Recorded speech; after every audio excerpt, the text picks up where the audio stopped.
3000년 전 고대 문명들은 철 곡괭이를 사용해 도시와 요새를 건설하고 파괴했습니다. 오늘날 엘라 계곡 깊은 곳에서 일하는 고고학자들은 똑같은 철 곡괭이를 사용하고 있습니다.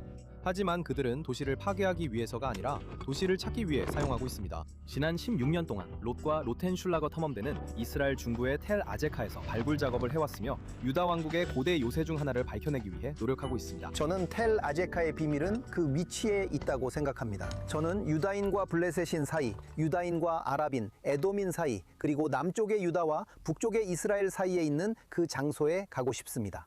그래서 여기는 정말로 매우 중요한 경계입니다. 이곳은 유다인들과 접촉하고 싶거나 유다를 정복하고 싶은 사람이 반드시 지나가야 했던 경계입니다. 오데드 립시츠는 성서시대 유대사 교수이자 텔아비브 대학교 인문대학 학장입니다.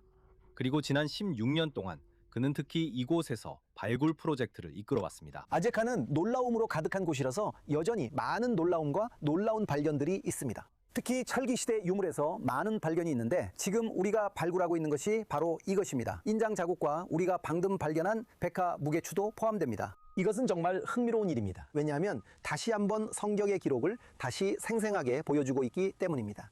이 유적지의 유다 역사를 되살리고 있어서 매우 흥분됩니다. 그리고 북쪽 지역에서 무너진 저수지를 보았을 때 이것은 또 다른 측면입니다. 왜냐하면 아제카의 지하에는 동굴이 가득하기 때문입니다. 우리가 기바남에 도달하는 곳마다 우리는 동굴과 다양한 퇴적층을 발견했습니다. 그리고 앞으로 몇 년 동안 우리가 확인하고 싶은 것 중 하나는 이 지하 공간 전체입니다. 아제카는 여호수아서부터 다윗과 골리앗 이야기까지 성경 역사에 깊이 뿌리니 내리고 있습니다. 그리고 바로 이 성경 이야기들이 고고학자 프레드릭 블리스와 R.A. 맥앨리스터가 1800년대 후반 팔레스타인 탐사 기금의 의뢰로 이 유적지를 처음 발굴하게 만든 이유였습니다. 이제 그들은 매우 파괴적인 고고학 방법을 개발했습니다. 이런 방식으로 그들은 유적지를 완전히 파괴했습니다. 마레사는 파괴되었고 게제르도 파괴되었습니다. 그리고 전설에 따르면 아제카 역시 파괴되었다고 합니다. 그래서 우리는 바로 이곳에 서 있는 아랍인 노동자의 유명한 사진을 가지고 있습니다. 그는 남쪽을 바라보고 있고 그 위로 성벽이 있습니다. 하지만 그들은 유적지의 안쪽만 발굴했기 때문에 그런 사실조차 알지 못했습니다. 제 위쪽에는 하스몬 왕조, 그러니까 제 생각에는 요한 히르카누스가 기원전 140년경에 만든 입구가 있습니다. 이곳은 행정이나 방어 목적으로만 선택하는 위치입니다. 그리고 우리가 여기 있는 이유이기도 하고 이곳이 성경에서 국경 지역으로 자주 언급되는 이유이기도 합니다. 사비나 클레이만은 아제카 발굴의 현장 감독 중 한 명이자 텔아비브 대학교의 교수입니다. 그녀는 오데드와 함께 라맛 라헤라에서 왔으며 그곳에서 3시즌 동안 보조 책임자로 발굴 작업을 했습니다. 그리고 정말로 이렇게 오랜 세월 동안 그리고 수많은 발굴을 통해 이런 유적지를 알 수 있다는 것은 큰 기회입니다. 이렇게 도자기를 보고 몇 개의 몸체 조각만으로도 이미 어떤 시대인지 알 수 있는 유적지는 거의 없다고 생각해요. 네, 다른 유적지에서는 이렇게 할 수 없어요. 네. 이건 정말 큰 기회예요. 이건 단순한 이스라엘 현지 프로젝트가 아니에요.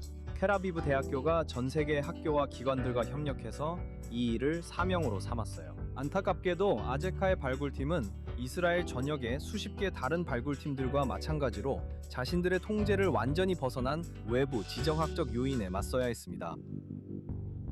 코로나19부터 10월 7일, 그리고 그 이후 하마스, 헤즈볼라, 이란과의 전쟁까지 이런 재난과 분쟁들은 텔 아제카 발굴을 평화와 갈등 사이에 놓이게 했습니다. 2025년에는 미사일 경보 사이렌이 울릴 때 실제로 고대 요새를 본래의 용도로 사용할 수밖에 없었습니다. 계속되는 전쟁으로 인해 아제카는 어려움을 겪고 있습니다. 이 프로젝트는 전쟁 중에도 매년 계속 발굴 작업을 하고 있지만 전 세계의 여러 단체들과 협력하는 것이 점점 더 어려워지고 있습니다. 그래서 저는 아직 사무실에서는 크게 느끼지 못하지만 장기적으로는 그 영향을 느끼게 될 것 같아요. 우리는 평소에 해외에서 받던 좋은 보조금을 제대로 확보하지 못했어요. 자금이 부족해요. 이 지역에는 자원봉사자가 2명뿐이에요. 저는 아직 궁금한 점이 정말 많고 올해는 이 지역을 마무리하고 싶어요. 네. 보통 이 지역에는 20명의 자원봉사자들이 일하곤 했어요. 하지만 수많은 시련과 고난에도 불구하고 텔 아제카 발굴팀은 그들이 발굴하고 있는 요새처럼 끈질깁니다.